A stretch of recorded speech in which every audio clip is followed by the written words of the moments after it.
पूरा विश्व गांधी के बारे में जानता है या गांधी को जानता है। भारत में तो वो पैदा ही हुए थे। अब गांधी के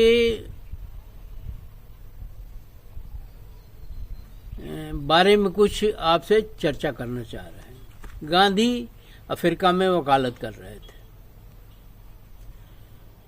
वो ट्रेन से कहीं जा रहे थे या तो रास्ते में, वो फर्स्ट क्लास में उनका टिकट था, रास्ते में एक अंग्रेज जो फर्स्ट क्लास में बैठा था वो इनसे ये पता करके कि इंडियन हैं, इनका सामान रात के अंधेरे में एक छोटे स्टेशन पर फेंक दिया और ये बताया कि इंडियंस, भारतीय जो है फर्स्ट क्लास में यात्रा करने के लिए अलाउड नहीं है। गांधी कहते रह गए कि मेरे पास फर्स्ट क्लास का टिकट है, वैलिड टिकट है, हम ऐसे नहीं यात्रा कर रहे हैं। लेकिन वो अंग्रेज एक न माना और उसने इनका नहीं माने तो सामान उठा के फेंक दिया और धक्का दे के बाहर कर दिया। और गांधी के दिल में वो इंडियन, भारतीय शब्द चुभ गया या घुस गया दिमाग में कि हम भारतीय न होते तो ये ट्रेन की यात्रा पूरी कर लेते। भारतीय होने की वजह से इस तरह का अपमान हमें झेलना पड़ रहा है क्योंकि हम अंग्रेजों के गुलाम हैं। और वो अदना सा अंग्रेज का मनोबल इतना हाई था कि उसने ऐसा कृत्य कर डाला जो अमानवीय था। गांधी की उसी दिन उसी स्टेशन पर मृत्यु हो गई और एक नया गांधी पैदा हो गया। उस नए गांधी के दिमाग में अब वकालत छोड़ करके देश को स्वतंत्र कैसे कराएंगे जिसके कारण उसकी इतनी दुर्गति हुई, इस पर सोचने लगे। उनका दिमाग सोचने लगा और उन्होंने ये नए गांधी ने, जो पहले वाला गांधी मर गया, दूसरे गांधी ने ये दिमाग में निश्चय कर लिया कि देश को स्वतंत्र करा के रहेंगे। वो गांधी, जो नया गांधी था, वो भारत आया और उसे पता चला कि स्वतंत्रता पर या स्वराज्य पर लाला लाजपत राय, तिलक, दादा भाई नौरोजी और बहुत सारे लोग काम कर रहे हैं। वो सबसे मिले और तिलक से भी मिले। तिलक ने उनको फटकारते हुए कहा कि तुम स्वराज्य दिलाओगे, तुम्हारे पास कहाँ से इतनी क्षमता आ गई? क्योंकि तिलक अति आत्मविश्वासी थे। वो सोचते थे कि मैं ही दिला सकता हूँ, भारत को स्वतंत्र करा सकता हूँ या स्वराज्य दिला सकता हूँ। और गांधी को उन्होंने सलाह देते हुए कहा कि पहले जाओ, तुम तो भारत को, इंडिया को जानते भी नहीं हो, घूमो इंडिया को और समझो इंडिया को कि क्या है इंडिया, कैसे है, वो किस तरह से है, वो किस स्थिति में है। और तुम तो अफ्रीका में वकालत करते थे, तुम्हें तो भारत के बारे में कुछ भी नहीं मालूम है। फिर गांधी मर गए और दूसरे गांधी पैदा हो गए और उन्होंने बात लगने को ही मरना कहते हैं। बात अगर लग गई, अंदर तक घुस गई तो आदमी मर जाता है और फिर नया पैदा हो जाता है। गांधी जो है बस से, ट्रेन से जो भी सुविधाएं मिली वो पूरे देश का दौरा करने लगे। लेकिन इस तरह से दौरा करने से क्या होता है? कुछ नहीं होता। कौन पूछता है कि कौन गांधी हो, कहाँ से आ रहे हो, कहाँ जा रहे हो, क्या तेरा उद्देश्य है? क्योंकि अगर कोई किसी से कहा भी जाए तो हंसेगा कि अरे तुम इतने जमे जमाए और इतने शक्तिशाली सरकार को पलट के स्वराज्य दिलाओगे। समय बड़ा बलवान होता है। गांधी जो है दौरा करते रहे, हार नहीं मानी। गांधी शब्द कभी हार नहीं मानता, कभी हार नहीं मानी उन्होंने जिंदगी में। और जो हार नहीं मानता वो कुछ कर बैठता है। गांधी ऐसे ही चल रहे थे, तब तक चंपारण में नीलहे किसानों पर अंग्रेज काफी अत्याचार कर रहे थे, बहुत जुल्म ढा रहे थे। वहाँ एक स्थानीय राजकुमार शुक्ला संघर्ष कर रहे थे, लेकिन वो संघर्ष में टिक नहीं पा रहे थे। अंग्रेज बहुत शक्तिशाली थे, भारत बहुत कमजोर हो चुका था।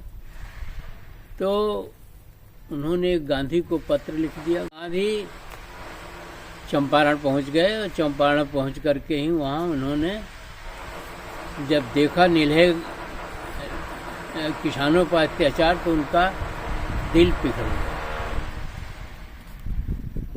और एक गांधी की वहीं पर मृत्यु हो गई और दूसरा गांधी पैदा हो गया। जो दूसरा गांधी पैदा हुआ उसने किसानों का ड्रेस धारण कर लिया और उसने ये दृढ़ निश्चय कर लिया कि ये नीलहे किसानों की समस्या हम हल करके रहेंगे, अन्यथा यहीं हम मर जाएंगे, शारीरिक मौत ले लेंगे। मानसिक मौत तो गांधी की हुई ही नहीं आज तक, मानसिक रूप से तो गांधी मरे ही नहीं। तो यहीं पर मैं अपना प्राण त्याग दूंगा, चाहे जैसे भी हो। नीलहे गांव को बचाना, और उसमें उन्हें काफी सफलता मिली। अंग्रेजों का अत्याचार कम होते होते धीरे धीरे धीरे धीरे करीब करीब समाप्त हो गया और अंग्रेज समझौता वादी होने लगे और गांधी से समझौता करने की कोशिश करने लगे। गांधी को सफलता मिली, उन नीलहे किसानों के अत्याचार से नीलहे किसानों को मुक्ति मिली, गांधी का आत्मविश्वास बढ़ा और चौथे गांधी में काफी शक्ति आ गई। और फिर पूरे देश से बुलावा आने लगा। बारडोली से सरदार पटेल जो किसानों के लिए लड़ रहे थे, नमक सत्याग्रह आंदोलन, पूरे देश से गांधी को लोग जानने लगे और गांधी से संपर्क करने लगे और गांधी को एक मसीहा की तरह से, एक दीपक की तरह से, एक सूरज की तरह से लोग देखने लगे और भारतीयों के अंदर बहुत आशा की किरण जगी, आशान्वित हो गए भारतीय और गांधी के नेतृत्व में एकत्र होने लगे। बारडोली आंदोलन भी सफल हुआ, नमक सत्याग्रह भी सफल हुआ और तमाम जो काम करते रहे वो सफल हुआ। और जो लोग स्वराज पर काम करते हैं, तिलक वगैरह, वो सब समाप्त हो गए। तिलक तो वैसे भी सक्सेस नहीं ले पाते क्योंकि उनके अंदर जो है इतना आत्मविश्वास भी नहीं था। गांधी का आत्मविश्वास का लेवल बहुत बढ़ गया और गांधी ने ये अब ठान लिया कि स्वराज लेके रहेंगे, चाहे जैसे भी लोगे और चाहे जिंदगी चली जाएगी। फिर सभी आने लगे, मोतीलाल नेहरू, जवाहरलाल नेहरू, सरदार पटेल, मदन मोहन मालवीय, तमाम नेता इकट्ठे होने लगे एक प्लेटफॉर्म पर और गांधी का नेतृत्व जो है वो आत्मविश्वास से लबालब हो गया। उनके अंदर इतना आत्मविश्वास हो गया कि ये अंग्रेज जो दैत्यों की तरह से थे, बहुत बड़ा फैक्टर था। उनके राज्य में कभी सूरज का अस्त नहीं होता था और इतने ताकतवर थे कि दुनिया के उस समय सबसे ताकतवर शक्ति जो थी वो अंग्रेजों की थी। उनसे लोहा लेने के लिए तो कोई नहीं सोच सकता था और उन्होंने, उनके अंदर कल बल छल या पूरी तरह से वो समर्थ थे। 200 वर्ष तक उन्होंने शासन किया था भारत पर। भारत जैसे देश में यहाँ तो मैं कहता हूँ बड़े बड़े ठाकुर, बड़े बड़े पंडित, बड़े बड़े वैश्य, जाने कौन कौन हैं यहाँ जिन्होंने कुछ काम ही नहीं किया बल्कि अंग्रेजों के पीछे पीछे घूमते रहे, उनके चापलूस बन गए थे। उस स्थिति में जब सारा देश अंग्रेजों का चापलूस हो, जिनकी अहमियत थी वो सारे चापलूस हो गए थे, तो गांधी से आशा की किरण पैदा हुई और उसको बरकरार रखा गया। ये बहुत बड़ी बात थी। कभी नहीं कोई सोचता था कि हम कभी स्वतंत्र भी हो पाएंगे, लेकिन गांधी जैसा महापुरुष आकर के एक करिश्माई व्यक्तित्व जो है उसने ऐसा कर दिया कि अंग्रेजों को देश छोड़ के जाना पड़ा और ये देश स्वतंत्र हुआ और हम एक आज़ाद जिंदगी जी रहे हैं और जीते हैं। ये सब गांधी की देन थी। अब आ गया धीरे धीरे 1947 में आज़ादी मिली और 48 आ गया।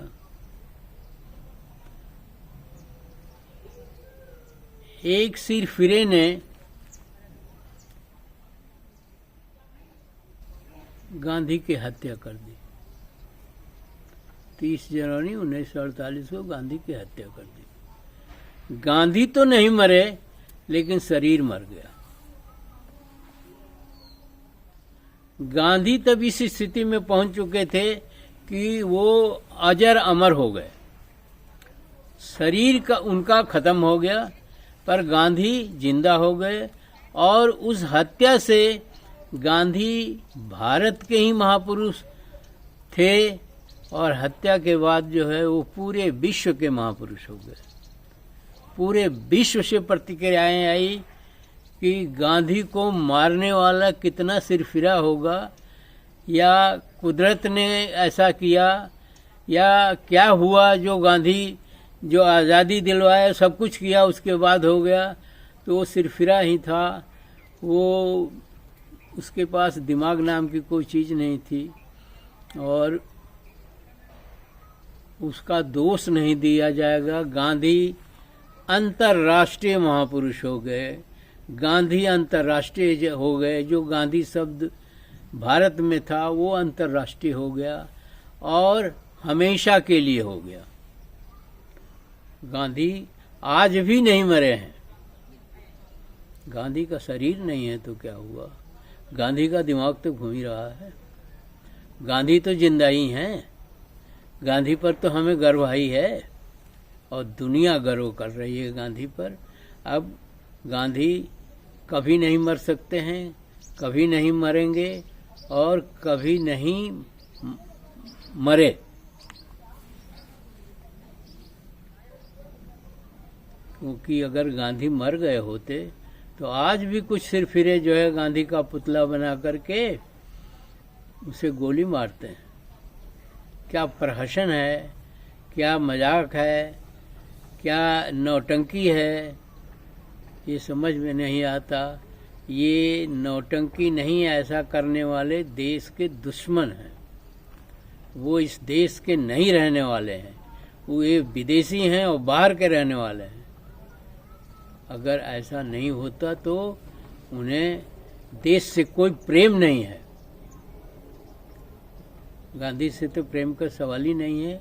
इसलिए मेरा कहना है कि गांधी न कभी मरेंगे, न मरे हैं, न मरने की कोई संभावना है। गांधी आज भी जिंदा हैं और गांधी आज भी भारत में हैं और इसकी पुनरावृत्ति होगी। इसी के साथ मैं वीडियो समाप्त करता हूं और आपसे अपेक्षा करता हूं कि आप वीडियो को ध्यान से पढ़ेंगे, गांधी के बारे में सोचेंगे, समझेंगे, मुझे भी बताएंगे। और ये देश जो 755 साल गुलाम रहा है, 200 साल अंग्रेजों का नहीं, और भी जोड़ लीजिए तो 755 साल गुलाम रहा है। उस 755 साल के दास्ता से मुक्ति गांधी नामक भारतीय ने दिलवाया। और आज भी आप गांधी के साथ हैं तो भारत रहेगा। धन्यवाद। जय भीम, जय संविधान, जय नेहरू, जय गांधी।